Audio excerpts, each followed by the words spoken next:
Today is the day we introduce you to Probate Plus.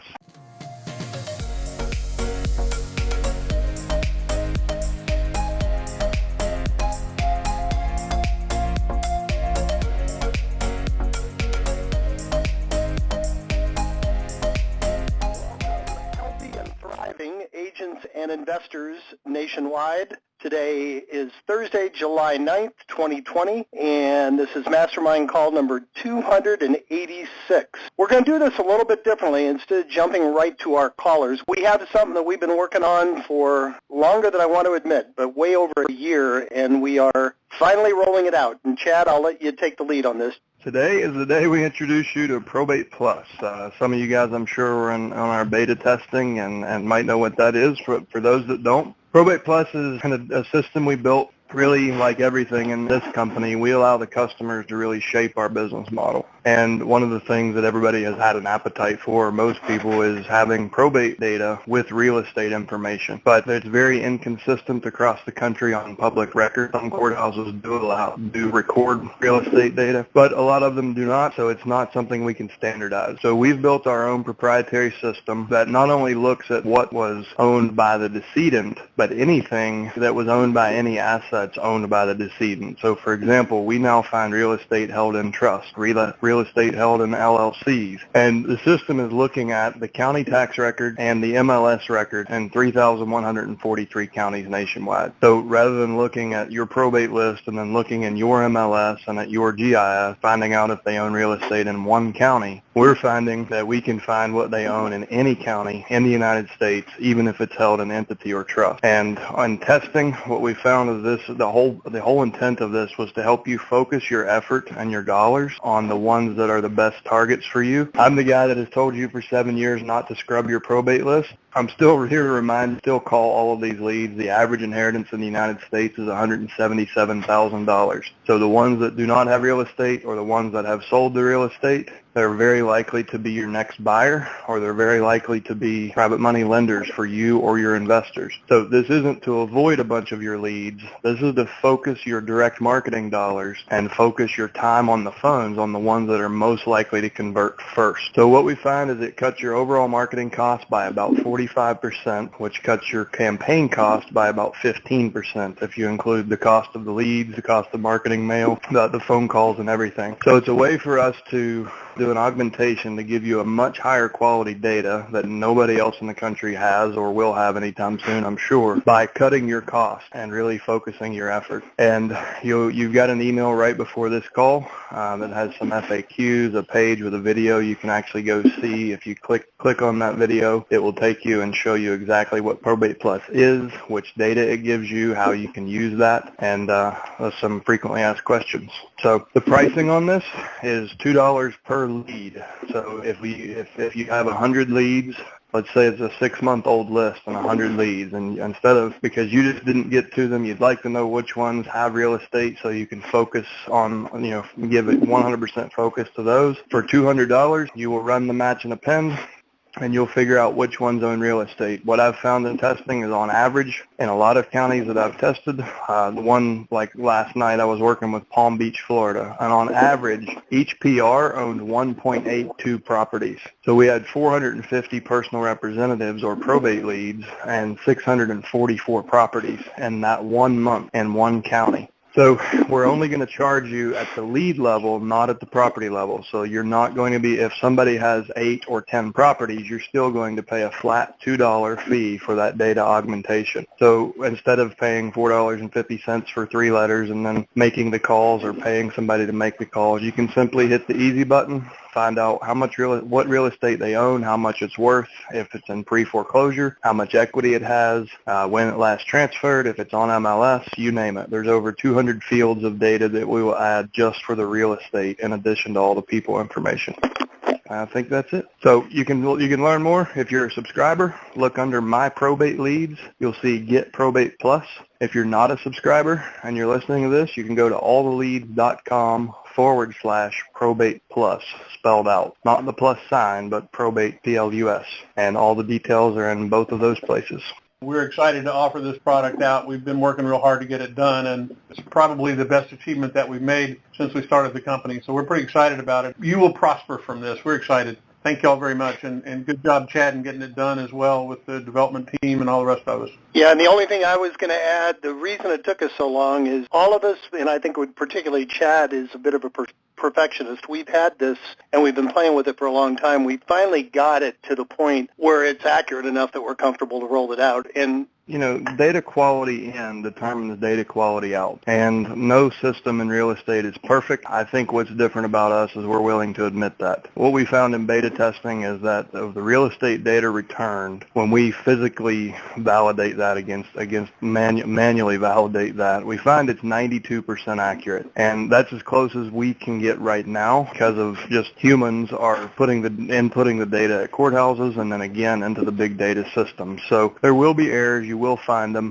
When you're in each lead detail page, you'll see two buttons. One is a bug report, and the other is a feature request. So when you see a mistake, you can hit that bug report button, and you can even, I've got it set up where you can leave a screenshot and show us exactly what you're seeing, or you can explain it in text. But please, the more feedback we get from you on the bugs, like the problems, and the feature requests, the things that you would really love to see, and the more thorough you can be on the feature request, I would like to see X because I'm going to use it in these ways, A, B, C, D, E. So if we get, if we see a common request, feature request that a lot of people are going to use, that's where we're going to move our development resources. And we're going to focus on we're going to let you design the user interface from here on out. We've built you a basic tool, and we've given you tools inside the system. So when you find mistakes, let us know. It's not going to hurt our feelings. We know it's not perfect. It's more art than science. And when you find something that once you start using it and get comfortable with it, if you say, man, if only it would do, then jump into the feature request and let us know what your appetite is, what you think it should do that it's not currently doing. We want to keep this clean and efficient, but we do appreciate any feature requests you might have. We've gotten it as perfect as we believe it's humanly possible to do so, and we want you guys to test it, report back to us, and we're super excited to be able to offer it. So having said that, we are 100% more accurate than any other data provider in the country because you will only find this here. All right. Well, we have 14 people in the queue. If we do nothing else but talk about that this week, that's fine. We also would like to hear your wins, your successes, your challenges. Anything you need help with this week, guys, it's an open forum, so please hit *6 and hit 1, but I think we got enough to keep us busy for the whole hour right now. First up this week is phone number ending in 7989. You're up first. Oh, hi, Jim. Can you hear me? Yes, loud and clear. Okay, awesome. All right, this is Rosie here from Austin, Texas. Hey, Rosie. And, yes, okay. Hi, Chad. We just finished Mastery. I'm super excited. I think this is a win, but I'll let you guys decide at the end. So I was determined after our Mastery call that I'm going to show up almost every week and either with a win or a fail as an accountability, and I made my probate calls, and I booked in my first appointment for this Monday, and I would like to share with you guys to see if I can get some feedback or let me know where my shortcomings are. So I had this call. One of my team members told me that, Rosie, you should call this person because, they were a seller lead, and we didn't do anything with them because he was like, oh, I'm going through probate, and I didn't know anything about it at that time. So we just followed back in, and so this is how the conversation went. The client's name was Doug. And I said, Doug, I'm reaching out to you because it has been brought to my attention that you're going through probate. And the reason for my call is that we have a team of folks that we have proactively put together here in Austin, Texas to help families going through probate. So you can imagine everything an attorney doesn't do, we do, and sometimes it may mean we can help you with providing a resource or two, or sometimes we basically do everything from start to finish. So what has been the hardest thing for you? And he kind of told me his long story, how happy he is and his current mindset. He likes the house. His mom passed away last year on the Mother's Day, and taxes are low because of homestead and senior exemptions. Like, he's very happy there, right? I was like, okay. I asked him, I said, Doug, I'm not sure if you will need my help, but I was just wondering if you would find it beneficial to expedite the process because he told me during COVID, probate attorneys kind of slowed down and all that stuff. I said, just out of curiosity, do you have any other heirs? He said, no, I was the only son. I said, so have you considered monument of the will or monument of the title? Like, I was confused between the two words, so I said what I remembered. He said, no, I'd never heard of that. So I thought like it would not be a bad idea to get a second opinion because it can cost you so much less, and we can probably go ahead and get this process done so you can move on with the plan. And then, long story short, it all seemed like his emotion was, I told him, like, it seems like it's a valued asset, which can make it very emotional process for you, and especially when you have memories of living with your mother and take care of her, and it sounds like you want to do it right by her. And would you be opposed if I asked some more questions to see if there is some more options we can explore? And we talked about, and I kind of told him, like, look, if the probate transfers the title, your taxes could go up because your mom is not the owner anymore, and that kind of did not sit well with him. And towards the end, this is what he said. He said, Rosie, I had a lot of nails, and you were hitting all of them. And I was like, okay. Then basically he asked for an appointment to meet, and I'm meeting him on Monday, and he's scanning all the documents to me today. So first of all, did I guide him okay? And second, what could I have done better in future appointments so I can explore more opportunity and kind of pre-qualify lead a little bit more? So, guys, pay attention. This is what leadership is versus sales. And as a real estate professional, the leaders make the money. The salespeople chase commissions. And you took someone who said, I don't need your help, but you ran toward the obstacle. You found pain points. He doesn't know what he doesn't know, and you had the courage to go into that and show him things. And for anyone who didn't understand, Rosie's in Texas, and this is only applicable for those of you in Texas. But monument of title will essentially allow the family to carve the real property out of the probate, which can make the process way more efficient and way less costly. And she has done she's focused on educating herself on her local market knowledge, her local probate knowledge, and was able to think on her feet and do that. So you took a lead that most people would have said, oh, I can't help them, next, and you turned it into an appointment. And as he begins to look at, as he begins to learn what he doesn't know, it sounds like he's moving down the path of probably letting you sell that property. Wouldn't you agree? Yeah, he said that. Yep, he said that on the phone.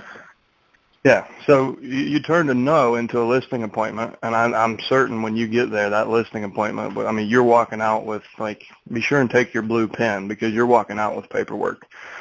So, I mean, based on everything you've told us, I can't really criticize you. I mean, I will say that you certainly paid attention in mastery, it sounds like. You did the right things in the right order, and it worked. So from what I know, I don't see any improvement. You got the desired result, and someone in the community connected with someone who you're going to improve his situation greatly. Thank you. And I feel like it would be my responsibility to kind of guide him how he can estate plan and, reinvest that money. So if you guys can guide me or let me know if there's some local resources or Facebook groups I should be tapping into to make myself more equipped, I would love to go that route as well. So Rosie, I did introduce you to Scott Royal Smith, correct? Yes, I got his information and I reached out to them. I haven't been able to have a voice-to-voice conversation, but I did leave the message with them. And I think I sent you an email about the cash buyer as well, which I'm sure you had a lot on your hand with Probate Plus as well. So I will be reaching out to them as well.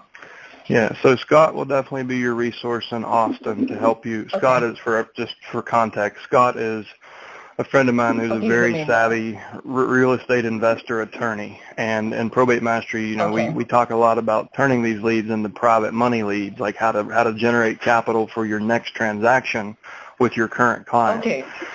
So Scott will be the one that will help you structure the private financing. And then as far as estate planning attorneys, I would ask him who he recommends as a real estate savvy estate planning attorney. He would be a really good person to get that referral from. Got it. Seems like Scott can open up the doors to a lot of other people that I'm looking for. I'm glad to hear that. I'll take that conversation further. Thank you, Chad. Hey, Rosie, call back next week and let us know when you get the listing, please. Absolutely. Thank you. All right. Great job. Next up is an old friend of ours. I don't mean in age, but I mean in time-wise. Jim Forsythe, you're up next. Age as well, Jim. Well, both then. I didn't want to lead with that though. Hey, Jim Forsythe. Well, hey, Jim. Do what? Yeah, you can have Probate Plus. You can have Probate Plus today and every day from now on. I got that fairly early this morning. Yes. Even had a chance to be in the middle of it, and just to let everybody know, I was one of the first beta testers and working with Chad, and we did try to pick this thing apart, and he's done a great job in putting it all together. First of all, Jim, I tell Tim, it was either Tim or Tom said y'all said 2%. I heard 92% every time. So just yeah, I did too. But yeah, it must be the individual. Right. Got to put their hearing aids in then, right? Thanks, Jim. There you go. Two questions, Chad. We were discussing search options when we were doing the beta testing. Is that something that you're still looking at down the road? It is. So what we decided, we basically build software the way colleges build sidewalks. So a lot of major universities, if you notice, like University of North Carolina is the most profound example, I think. If you look at an aerial photo, their sidewalks are crazy abstract, and it's because they build the campus and plant the grass and then let everybody else walk, and then the next semester they pave the sidewalks. And that's something Tim kind of taught me. But we built a foundational tool that is good enough to use right now, and we know it can be better. And in the lead detail view of every single lead, you'll see the two buttons. You'll see the bug report and the feature request. So anything that's like from here, what we want to do is find out, because we have such a diverse customer base. We have investors, we have realtors, we have appraisers. We want to see how you guys are using it. And like for Jim, yours is notated. For example, one of the things that we have already done for you, Jim, if you notice, what wasn't there in beta testing is you can now sort by out-of-market properties. And you can sort and filter. So that was thanks to you. You were the inspiration for that, because Jim is working multiple markets, one of which is mainly vacation homes. So there's things that changes we already know we're going to make, or improvements, but we want to see what the common requests are. Like we're going to let you guys prioritize the features, the future features. Well, to let everybody know, this is just as robust as anything they've ever seen. And one of the big things to me is going to be the out-of-market properties. And I'm just looking at one, and I think I had 70 leads that month, and about 15 of them had out-of-market properties. And so nothing else, you can contact one of your people that you work with in that market, have them working it, and anyway, referrals are going to be a big deal. The other thing, and the next iteration of that for you, Jim, this really, you're the inspiration. One of the changes that we already know we're going to make is when you filter your list by out of market, you can simply click a button and it will download PDF referral agreements. So for those 15 properties, you can literally click a button, hit print, and you'll have 15 referral agreements sitting on your printer with signature boxes. So you can immediately, the first step of your process before you start prospecting is print off your referrals, send them out to agents in those markets, and then hit the phones. And the idea is we're showing you guys what they own out of market. So why not monetize those opportunities? And that should become part of your prospecting workflow, is to go look at the out-of-market opportunities, connect with agents in All the Leads Mastermind. We have over 10,000 people in our Facebook community. So you should be able to find a qualified agent who is part of this conversation, who knows how to handle that lead at the same level of service that you would. So why not go through as the first step of your each month and say, okay, it looks like I've got 20 referrals to send out. Now I'm going to jump on the phones. Correct. So we'll eventually get to a point where we can basically automate that for you. So it will spit out the referral agreements, and you can just pass them along to your agents. Right. And with our company, I just go in a particular part of our website, click on that area, and I'll find half a dozen people as well, in addition to all the leads people. And the other question I had for you, I probably just misunderstood this when we were working the beta testing.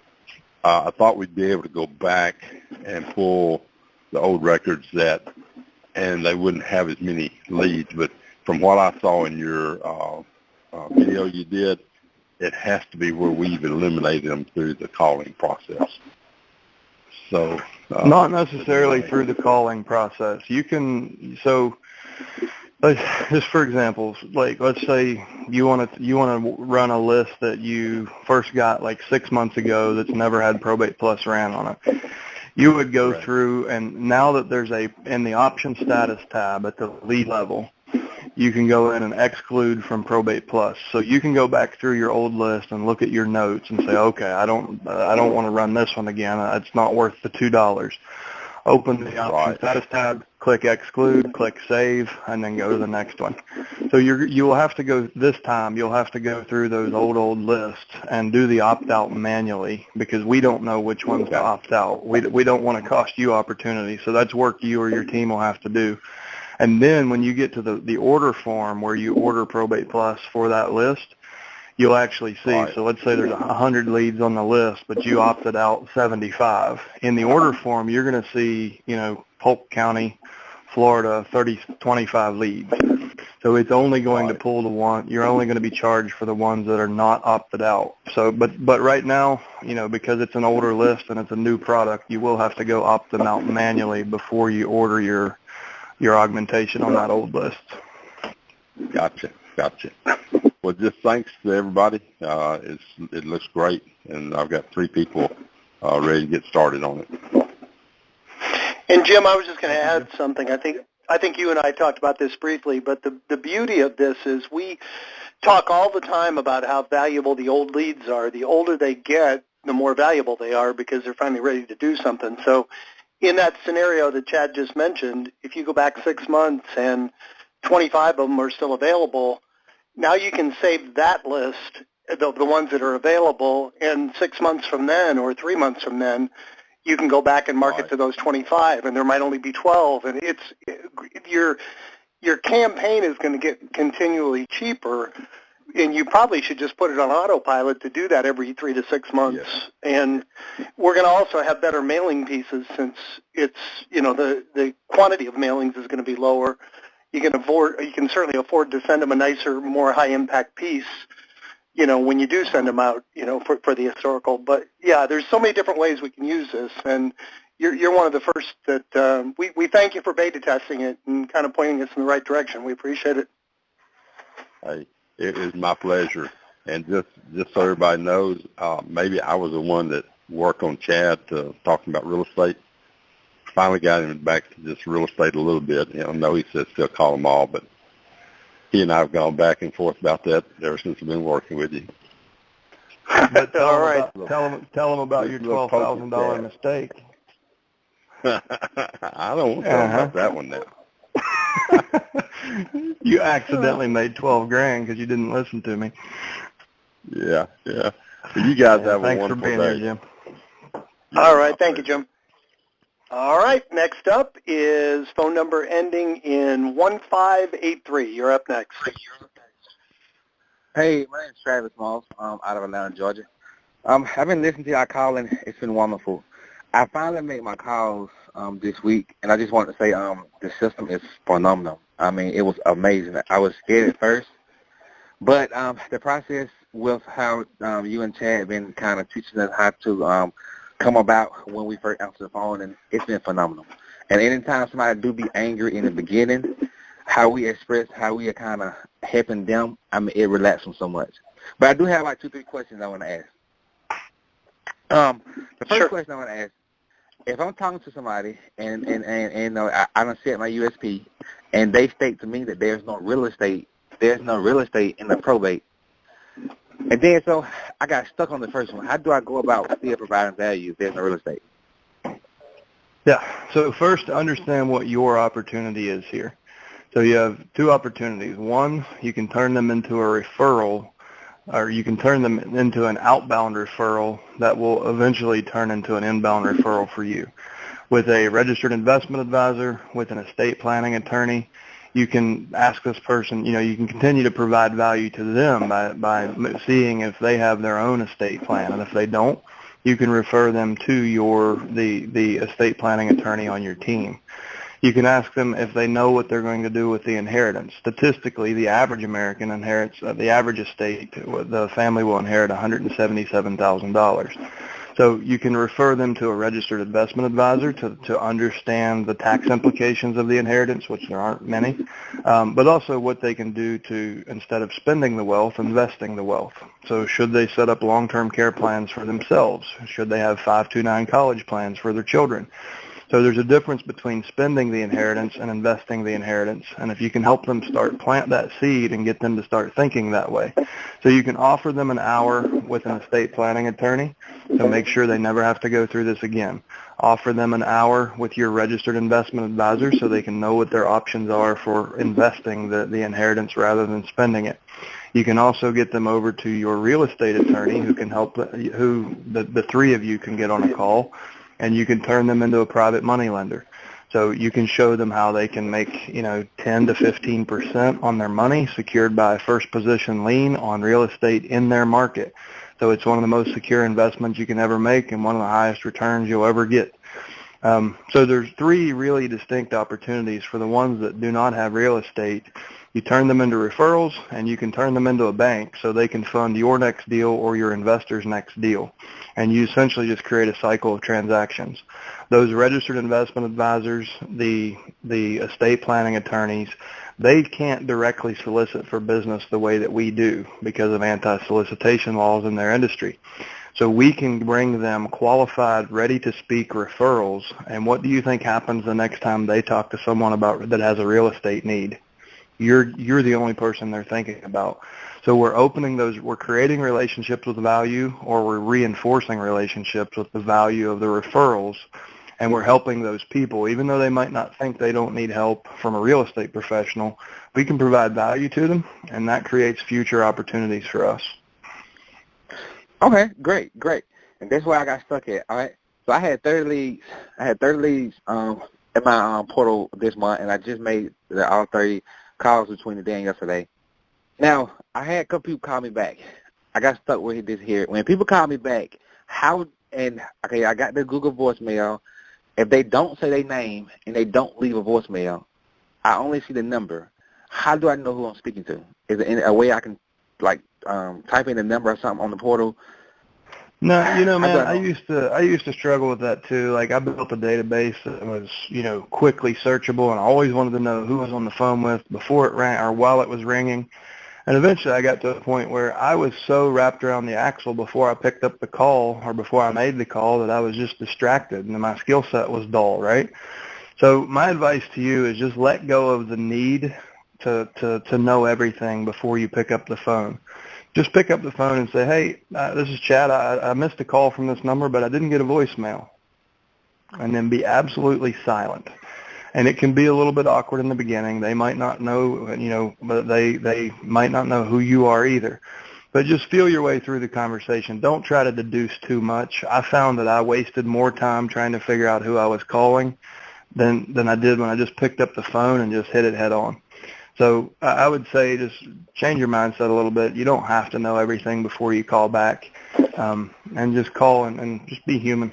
Listen, I missed a call from this number. And when they say, who is this? Like, oh, my name's Chad. You probably called me because I had left messages for everyone in DeKalb County or wherever you are. I left messages for every family in the county that's going through probate. We have a team of people that help families going through probate, and we, as part of that, we go meet with the clerk each month and make sure that we reached out to the family so they know we're here in the community.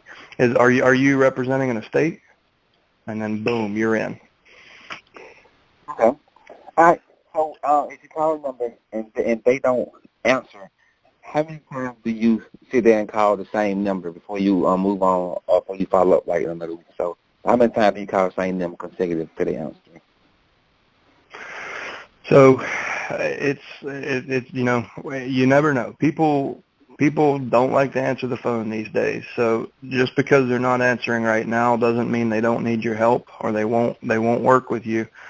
In probate, some people just lock down for months, and that's why the historical and the old list are so valuable, because sometimes for the first, it's really just based on their psychology and their behavior, but sometimes families will just be completely in probate quicksand and locked down for 2, 3, 4 months. So the answer most people don't like to hear, but if you really want to get the results like David Pinnell, who's doing over $1 million a year in revenue on one county, it's because he continues to call those numbers aggressively for 12 months. He sticks with them for a year. So the answer is continue calling until you speak to whoever owns that phone and find out if they need your help or not. I get that there's budgetary and bandwidth issues, but I didn't compliment you because you jumped right into your question. You got your leads a day ago and you've already called all 30. Good for you, man. Like, that's the kind of grit that will make you successful in this. Like, and if you have the bandwidth to do that in a day, I'm guessing you can do it next week, and you can do it the week after that, and you can do it the week after that. So my best advice to you, if this is a big focus, like if this is an important pillar in your business, getting this built, keep calling them every week until you speak to them, or until you can't, until you don't have the bandwidth anymore. Okay. So when you make the initial call, you only call them like maybe one time, and then you call next week, and then next week, but not back to back. It all depends. So if you're leaving voicemail, you don't want to call every day and leave voicemail every day, because that can be counterproductive. You can become a thorn in their side. But like David Pinnell, and if you haven't watched that video, he was generous enough to let us look behind the curtain and share his sequence. If you search in alltheleads.com, in the top right, there's a global search bar. Put in PANNELL and look for the case study that David Pinnell and I did, like an hour-long video. And what he was doing at that time, and he just got back from vacation. We're going to do another one probably next week. We'll update that. Like we did it a year ago. But what he was doing at that time was calling every day for the first 7 days. They would leave voicemail on the first call, and then each day they would follow up. And from there, it goes into a monthly sequence. So he's not so aggressive that he calls them every day for the first year. But for the first week, he does call every day. And so they send a letter, call every day for a week, and then give them some space, and then start on, like, I think it was a bi-weekly call schedule. But David is a lot of the deals he's getting, he's been speaking with for 4 to 6 months. And so he's very good with follow-up, and that's why he's in the 7-digit club. Okay. And one more. I had an objection that kind of confused me at the beginning, but I think I did finally get it going. I stuck with a few, and it was amazing. But if I can hit you, if you get we got to handle objection, what'll be one of your first counter responses that just come to your mind?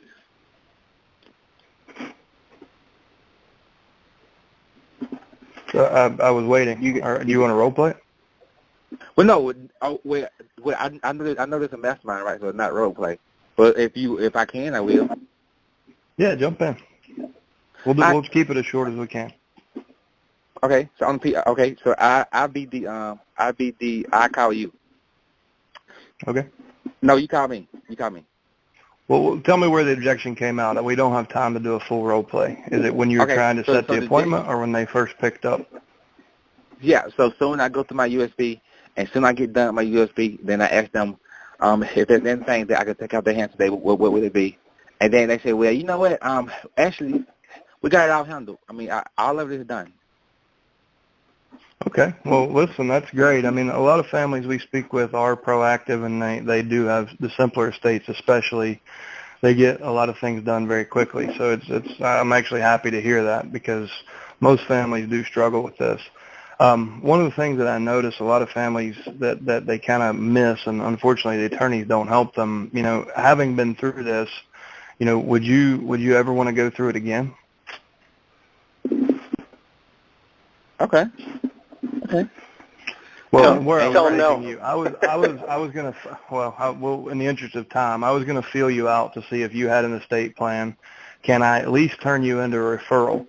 But as I give you that value, I'm going to start to ask other questions like, oh, well, tell me, what was tell me about how it went with you guys. Like once you respond to me and I can give you some value, then I'm going to start to ask you questions about how the experience was. You're more likely than not to show me a few chinks in your armor, things that you've overlooked that I can help you with. And the other thing, if they that oftentimes is a pattern to run people off because they aren't ready to make a decision. They would rather procrastinate than move forward just because of their mindset. But when they feel safe, they'll very quickly move forward, just like what you heard in the beginning of this call. So yeah. I want to use that to try to keep them on the phone. I'm going to run toward them, and I want to keep them on the phone and get as much information as I can. So can I turn them into a referral? Even if they hang up, or even if I don't, get any more information about the estate, can I get a referral over to my estate planning attorney and earn one back in return, hopefully? And what's likely to happen is as you show them that value and you ask them some questions about, well, listen, what would be the advice that I should give, having already gone through this? What do you think is some good advice I could give to my clients based on what you learned in the process? Like, tell me about what the process was like for you guys, and you don't seem stressed at all. And I'd like to learn from that if you don't mind sharing. And then you've painted them into a corner. If they lied to you to just run you away, you're saying, hey, so I can provide value to other families in the community. What can they learn from you? Why was this so easy? And what you're very likely to find out is they don't have everything done, and they are carrying some stress. They just didn't know and trust you. They didn't see enough value to share that with you. That's vulnerability, and you hadn't earned it yet. So you can do things like that to get more details, which will show you more opportunities where you can step in and provide value. Wow, I'm going to go back and listen to that again. That was amazing. Now, last thing, that was amazing. So now my achievement yesterday, I made about 15 calls. I was very scared in the beginning. Finally, when I stuck with my fears and I did it, man, it was amazing. And my 10th call, I got a cash appointment. I got an appointment today at 3 o'clock. She said that she's just done with it. She don't want to clean it up. She don't want to have no steps. She don't want none of that stuff. She just want to sit like it is and be done with it. So I got my agreement here put together, and she said that she want me to come over. And my plan is to go over to get it signed with a with a purchase sale agreement and hosted the deal. So yeah, I got appointment at 3 o'clock, and actually it's value on the market, fair market value anyway with the county for $75,000, and she's stating right now that she only wants $45,000. So anyway it goes, it looks like it might be a deal for me. So I'm very excited about that, and it's today at 3 o'clock. That's awesome, man. So, like I said, good for you for jumping on your first list and pushing through the fear. And you probably make $15,000 on that deal. Man, I'm gonna tell you, I'm if I make 10, I'm jumping out the roof. Well, $10,000, that's not a bad day's work. So good for you, man. Way to take action. Nice. Hey, great job. Thank you all so much. Hey, I was going to add real quick to your second question. We talk about this a lot, but if you are calling people 9 to 5 Monday through Friday, try them 3, 4, 5 times. And then what I used to do is after I tried them several times, I'd try maybe on a Wednesday night or a Saturday morning. So don't be afraid to vary your call time. Sometimes it is that they're just not ready to deal with it now, but sometimes it's just that they just aren't able to take calls during regular business hours. So play around with varying your call times also. Make sense? All right. Makes sense. All right. Thank you so much. Good stuff. Next up is a familiar name. Aline, you're up next. Hello. Hi. Good afternoon, everyone. Thank you so much. I was really excited to see my email today with the Probate Plus, being able to be on the beta testing. I had the opportunity to have, some of my list with the Probate Plus, and I just wanted to add to it that when I was going over the list and seeing all the options, one of them being the valuation, I had an appointment that I scheduled, and it was a very last-minute appointment of somebody that I was trying to get an appointment with, and I jumped on the list and I was able to look at the valuation and just check a few things just from the Probate Plus. And with that, I felt like I went armored to the appointment in a different way than I had been before. Because, you know, when we do a CMA or we check and we look at other properties that are on the market, it's different than the way a property's been appraised. And because of that, I got the appointment right away. And she had said to me on the call, you know, I'm not ready to sign today. When you come, it's really just for you to come over, see the house, and then you can give me your idea of what you think it's valued at, and we can talk further. But because I felt kind of that extra boost of confidence, I went in a totally different way. So I totally appreciate it and see the value of it. And I was like super excited to see it off the ground. So good for you guys on that. Yeah, no, absolutely. And you know what? And I get the extra dollar. Every dollar counts with leads. And I appreciate how you mentioned, you know, going back to older leads, that you can take the ones you know you need and leave the other ones behind if it doesn't make sense. You know, that's a great option. So, but I do think that there's great value. And I come from the school of I don't scrub my leads. I just call everybody because you never know. Sometimes it's that last number, and I've had it where that was the one that got me to the right person. A lot of the times we think it's the first number or the second number. But even with that, I think that the West, there's so much valuable information there. So I do think that that's awesome, and I really appreciate listening to everybody, because now I'm realizing how valuable it is for me to start recreating the relationships with attorneys again, and being able to tell them the information that I have and really using them as a resource. So as I'm listening to the call today, which I haven't been on the call in so long, I'm putting together a letter to one of the attorneys that I've, you know, given a lot of business to and worked with, and, you know, being able to say how much, you know, I can bring, you know, how much I can offer. So I just wanted to share my appreciation. Yeah, thank you so much. All right, next up. Go ahead, Bruce. Say something really quickly, Jim, about Aline. We've been on the phone a handful of times here recently, and one thing that I have noticed about Aline is she's pretty successful with these leads, and the majority of that success comes from not being afraid to pick the phone up. So often we talk to people that if they're struggling, it's very frequently due to an unwillingness to call. And just from phone calls, she sets a whole lot of appointments, guys, and so there's power in picking the phone up. Yep, absolutely. Well said. All right, next up is phone number ending in 3780. You're up next. Hey guys, this is Rob from San Francisco. Finished Mastery last week. I've got two.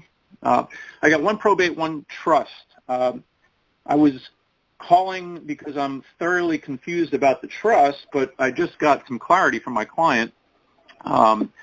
It's three cousins. They keep saying that one of the three is the executor, but they're also telling me it's a trust.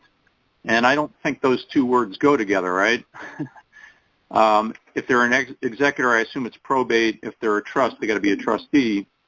So I was. Was this an outbound effort? So they were on your probate list, or they found you? No. So it is an agent-to-agent referral. An agent in my company asked if anybody in my area could help with an estate sale. And I was in the middle of Mastery, and I said, I'm certified. So I'm getting a $1 million listing thanks to your course. Nice.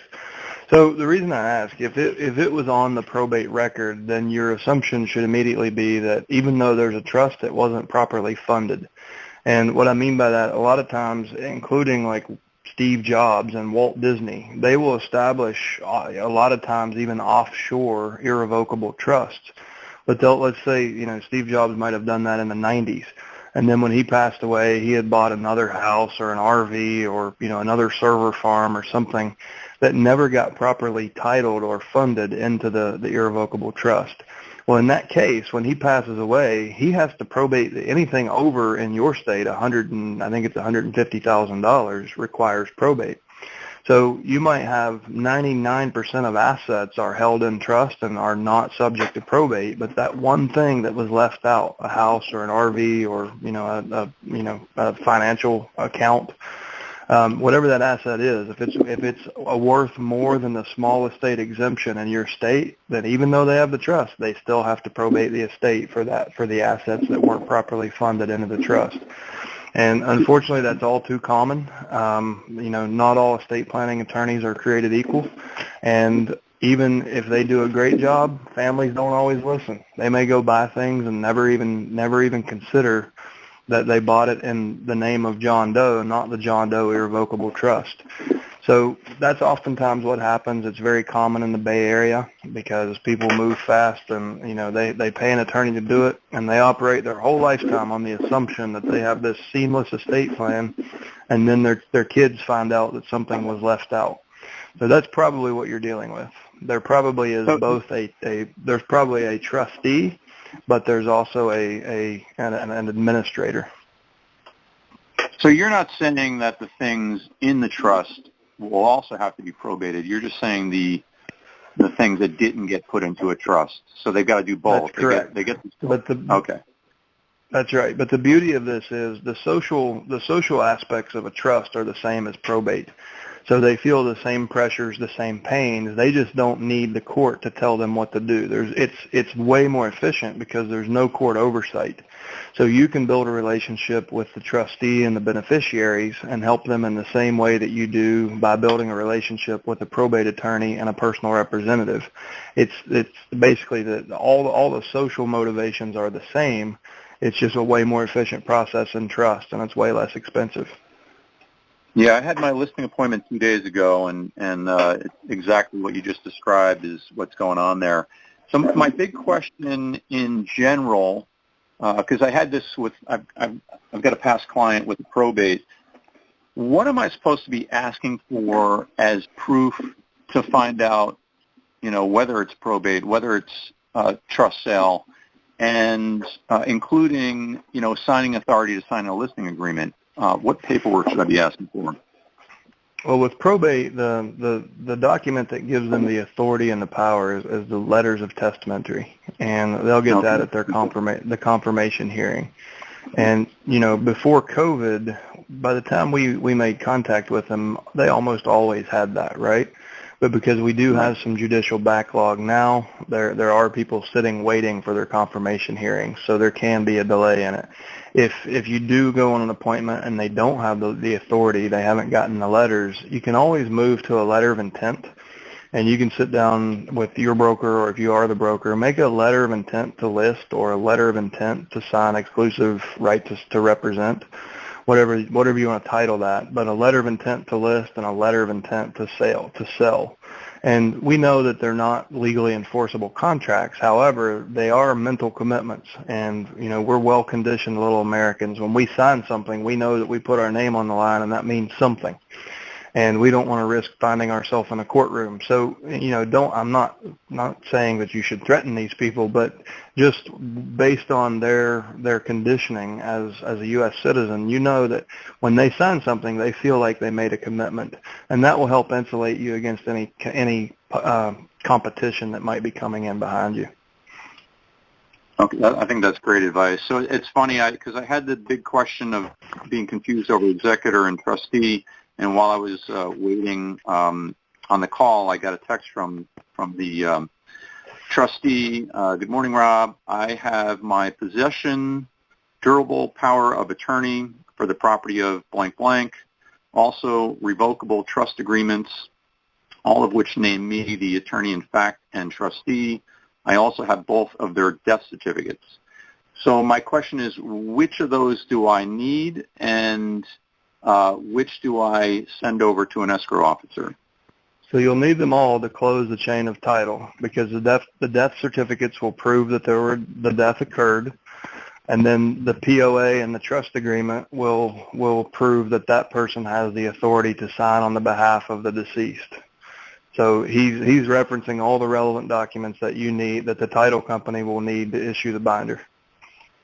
Okay. All right. And then as far as signing the listing agreement, is there one in particular I need? One listing agreement or one document? Yeah, I guess what I'm asking is, I mean, he's sending me images of this, which is great, but if I want proof that he really is who he says he is, the trustee that can sign a listing agreement, which of these documents do I need to see? So the trust agreement will designate him as the trustee, and then, you know, the power of attorney would also be helpful there. Those two are both relevant for your broker. Okay. All right. I guess that's all my questions. Yeah. Good questions. Jim, you still there? Yes, sir. Next up is phone number ending in 9537. You're up next. All right. Can you hear me? Yes, sir. Loud and clear. Okay, awesome. Thanks. My name is Mike from Pennsylvania. My question is about the do not call registry. I know we talked, or it was touched on in the past, but just want to get some clarity on it. A lot of the numbers seem to have the asterisk denoting that it is part of the registry. Of course, I call them anyway. My question is, I'm upping my game. I want to do some neighboring counties and kind of really ramp this up. By doing that, I'm going to increase my exposure, I think. Should I be concerned at all? Or is there anything that I could do to mitigate exposure? Is it something I really shouldn't be worried about as you know, not a large corporate telemarketing company? So typically as a solo practitioner, you have very limited risk. You have the same liability, like, you know, you're just, you know, they could come after you, but attorneys who look for these things are more likely to go after call centers because they know that if they can turn it into a class. So we probably have had, I don't know, between 6 and 7 million outbound calls made to personal reps from our data, like from all of our customers. And I'm only aware of one single occurrence of a complaint, and it wasn't even a formal complaint. There was an attorney in the Southern District of New York that actually called one of our one of our customers and said, hey, a family called me and said that you had called them and they're on do not call. Please don't do that. And they didn't even bother sending an email or writing a letter. It was just a simple verbal kind of a warning. So I don't think you have a whole lot of exposure. If you want to mitigate risk, I mean, the only real way to, you know, you have an LLC. That LLC, I'm assuming, do you have an entity? Well, I do it as both. I'm an agent and an investor, so I just kind of play it on, you know, depends on how it goes. But yes, I do have an LLC from an investment company. The phone that you're using, make sure that your LLC is paying for that phone bill. And like, so that's property of that company, and make sure that you have an umbrella policy that protects you. And as an agent, obviously you have E&O insurance. That's kind of the first level of security. If you have a lot of assets, like if you're concerned about being drug into a class action suit, and let's say you have over $1 million in net worth, I would suggest that you look at things like trusts, a South Dakota trust, a Wyoming trust, or if you want to go to the top level of security, you can set up an offshore trust in Nevis with Swiss bank accounts. And like even if you ever would get pinched, nobody can touch you in those jurisdictions. Gotcha. Yeah, no, that makes sense. I mean, one of the things I thought is, you know, I haven't been questioned about it at all or anything, but it's just, you know, my approach is more along the lines like, you know, my opening line is, hey, just following up to see if you got the letter. You know, and it's kind of more of a personal back and forth. I don't think that I'm viewed as a telemarketer in the traditional sense. So I'm not, you know, really overly worried. Subscribers, like, so we have had opinions from attorneys and from attorney generals that this isn't a solicitation phone call, therefore it's not a direct violation of DNC, because you're calling to offer a service. You're not calling to solicit them. And the other part of that opinion is because they are, at least in a temporary window, they are a public representative of an estate. That was a matter of public record. Oh, that has not been tested in the courtroom. Thankfully, it's never been necessary. But we have gotten legal opinions that this is not a direct solicitation and is not in violation of DNC. But as a call center, we have a different level of liability and we have more assets to protect. So we push that data through to you guys for free because we just find any way we can bring value to you that we can. Okay, awesome. Well, thank you very much. I appreciate that. All right. Well, that is the last caller. I guess half the people that were in there probably had questions about Probate Plus. Again, if you do have questions while we're on this call, I think we got about a half a dozen here at the office, feel free to call us.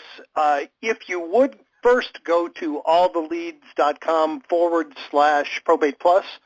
Chad did a great 12-minute video that will really explain everything. And if you watch that first before you call us, it would be very helpful, for both of us to have a better conversation. So, guys, thank you. I want to end this call the way I always do. I want to thank each and every one of you for being here. I want to particularly thank those who actively participated. And I want to challenge each of you. Take one idea, one thought, one thing that inspired you, not expired you, one thing that inspired you on this call. Go out and put it into practice, and please come back next Thursday and share your results with the group. Stay healthy, stay productive, and we look forward to talking to you same time next Thursday. Take care.